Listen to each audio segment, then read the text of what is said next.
for the season with his bicep injury.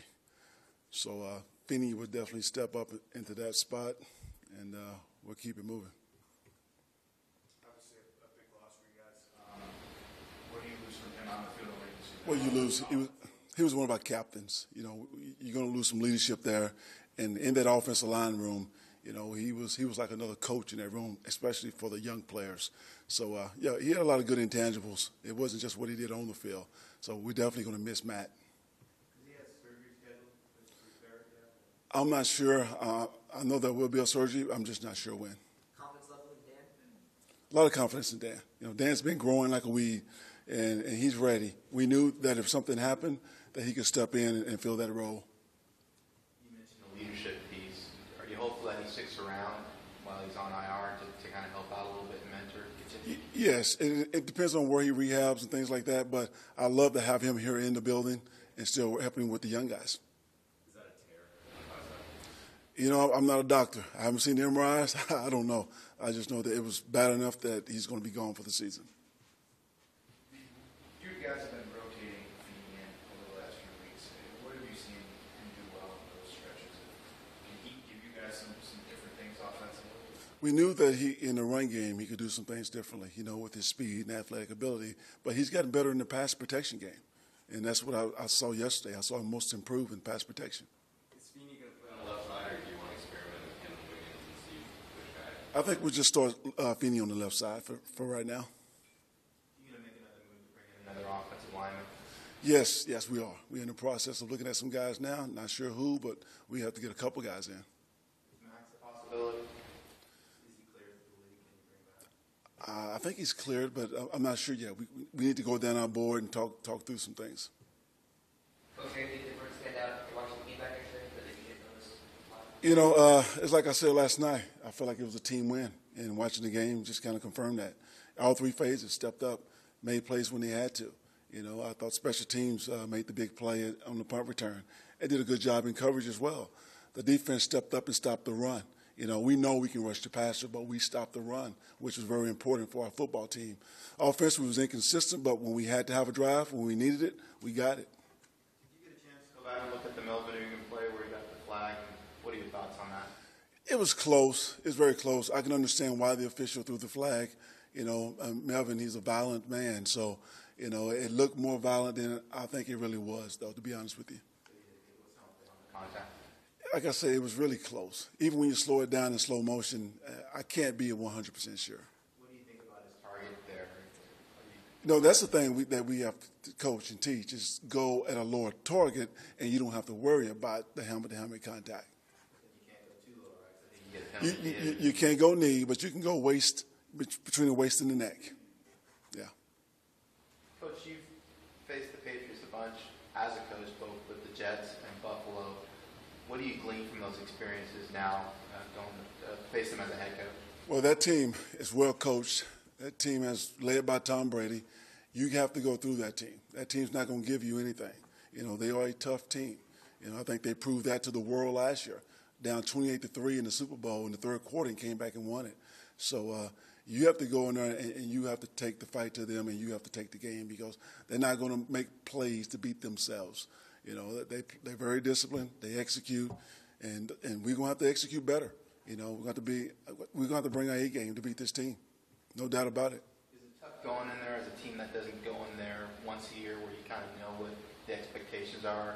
You know, maybe with a bunch of guys going there that haven't played there before. You know, it gets loud. You know, they have a good fan base and all that. It's loud, but it's no different than playing anywhere else on the road. You know, so that's normal road game experience. From Mike Williams? You know, Mike, there's a couple of things he was open on when he gave him the ball. He dropped the critical third down. You know, that was obvious. But, you know, Mike did well. He's still progressing. Figure, again, I know you could have played himself for 25 snaps this week. Does that number go up again? We'll see. You know, he's worked his way into the rotation.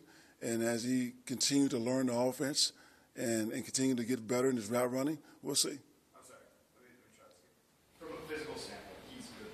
Oh, he's good. From a physical standpoint, there's nothing wrong. He's ready to go. If he wasn't right physically, he wouldn't be on the field. Sure. Yeah. Did Keenan Allen come to the game okay? He sure did. He sure did. We were concerned about his sore shoulder and AC joint, but he made it through the game just fine.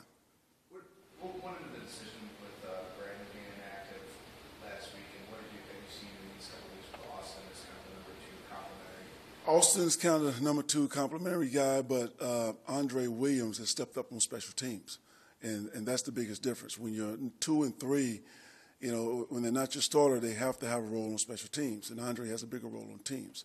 Doesn't mean Brandon won't be back in the lineup this week, but last week we needed all we could get on special teams.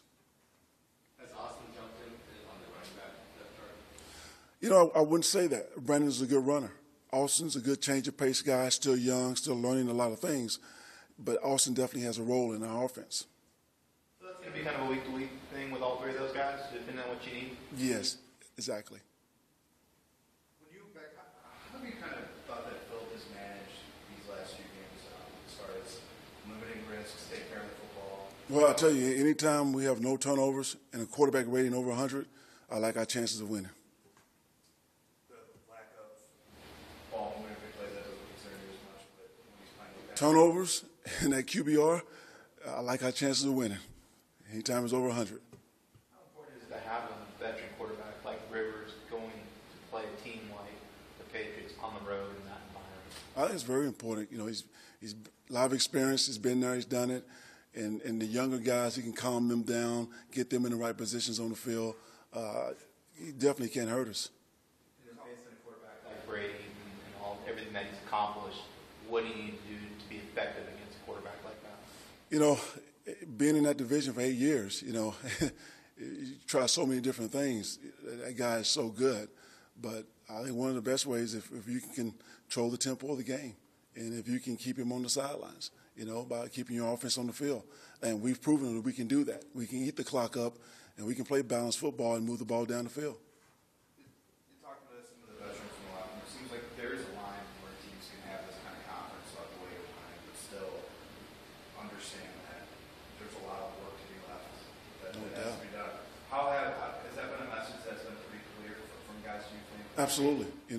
We dug ourselves in a hole, and we won 3 in a row, but we lost 4 in a row. So we can't get comfortable at all. We're not even 500 yet. And so we got the world champs coming up on Sunday. So I think we're confident, but I don't think anyone's overconfident. You said a few weeks ago that you weren't sure to get the pieces for a physical team. Is that pretty clear to you now after the last couple of weeks? Well, that's something that you build, that you can develop. And I think our guys I think they're moving in that direction. You mentioned that you weren't happy with the way Melvin ran those plays from a yard out, and you went for it 4 straight times. Going back and looking at it, what did you see there? Well, I don't want to keep harping on that and dwell on it because Melvin has done so many good things. But he knows 3 out of those 4 runs we could have scored on. And hopefully he watched the tape and he learned from that. And moving forward, he make the play. Go back to the offensive line. Could Schofield push in and play guard if he needs to? Absolutely. I think it's more natural inside, to be honest with you. But that's his value. He can play inside or outside. But he definitely can go inside if we needed him to. That group kind of this season was, you guys talked a lot about the depth. Yeah. That's been chipped away at Yeah. kind of it seems like all year. How have kind of guys handled that so far? Will that help in dealing with kind of another I think the guys have handled that very well. And Pat Myers has done a good job of creating versatility up there where guys can play guard, tackle, and even some center. So we have some versatility on the line. So when we do have injuries, we can just plug other guys in. With Feeney there, are you able to do some different things because of his athleticism, maybe get guys out and pull them more? That's something that we can definitely look at with him being in the game, no doubt.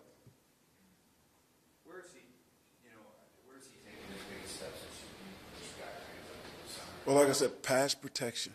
Coming in as a young guy, all the communication, recognizing the stunts and the blitzes. He's come light years in his pass protection. Run game, he was good from day one, in my opinion. That's why we drafted him. But in the passing game, that's where he's made his big leaps. All right, Okay. thanks so much.